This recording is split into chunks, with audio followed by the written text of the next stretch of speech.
മറ്റൊരു പ്രധാനപ്പെട്ട വാർത്ത ഇപ്പോൾ വരുന്നത് കരിപ്പൂർ ഹൈബ്രിഡ് കഞ്ചാവ് കേസിൽ പ്രധാന പ്രതി പിടിയിലായിരിക്കുന്നു. കണ്ണൂർ സ്വദേശിയാണ് കരിപ്പൂർ പോലീസ് കസ്റ്റഡിയിലെടുത്തത്. അബുദാബി വഴി കടത്തിയ 18 കിലോ ഹൈബ്രിഡ് കഞ്ചാവാണ് വിമാനത്താവളത്തിന് പുറത്തുവെച്ച് പോലീസ് പിടികൂടിയത്. കൊടൈക്കനാലിൽ ഒളിവിൽ കഴിയുമ്പോഴാണ് പ്രതിയെ പിടികൂടിയത്. മലപ്പുറത്തുനിന്ന് വിപിൻ സി വിജയൻ ഇപ്പോൾ വിവരങ്ങളുമായി ചേരുന്നുണ്ട്. വിപിൻ, എന്തൊക്കെയാണ് വിവരങ്ങൾ?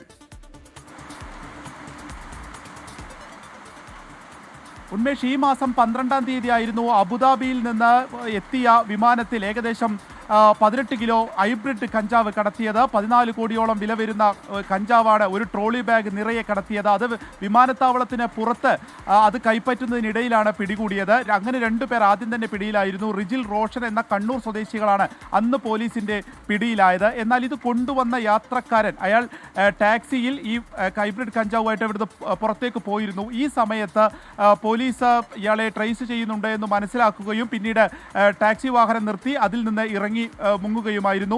അതിനുശേഷം ഇപ്പോൾ പോലീസ് ഏകദേശം 12 ദിവസമായി ഇയാൾക്ക് ആയിട്ടുള്ള അന്വേഷണത്തിലായിരുന്നു. ഇപ്പോൾ കൊടൈക്കനാലിൽ നിന്നാണ് കരിപ്പൂർ പോലീസ് പിടികൂടിയിരിക്കുന്നത്. പല ഭാഗങ്ങളിലായി ഒളിവിൽ താമസിച്ച് വരികയായിരുന്നു. അവിടെ നിന്നാണ് ഇപ്പോൾ കൊടൈക്കനാലിൽ നിന്ന് പിടികൂടി കൊണ്ടോട്ടിയിലേക്ക് എത്തിക്കുന്നു എന്നുള്ളതാണ് നമുക്ക് മനസ്സിലാക്കാൻ സാധിക്കുന്നത്. ഈ ഹൈബ്രിഡ് അതിനുശേഷവും ഈ ബാങ്കോക്ക് വഴിയും അബുദാബിയിൽ നിന്നൊക്കെയായി ഇങ്ങോട്ടേക്ക് കടത്തുന്നുണ്ടായിരുന്നു. കരിപ്പൂർ വിമാനത്താവളം വഴി ഹൈബ്രിഡ് കഞ്ചാവ് കടത്തുന്നുണ്ടായിരുന്നു. അതിലെ ആദ്യത്തെ കേസിലെ പ്രധാന സൂത്രധാരനാണ് ഇപ്പോൾ പോലീസിന്റെ പിടിയിൽ, കൊടൈക്കനാലിൽ നിന്ന് പിടിയിലായിരിക്കുന്നത്. ഉന്മേഷ്, വിപിൻ സി വിജയനാണ് വാർത്തയുടെ വിശദാംശങ്ങൾ നൽകിയത്.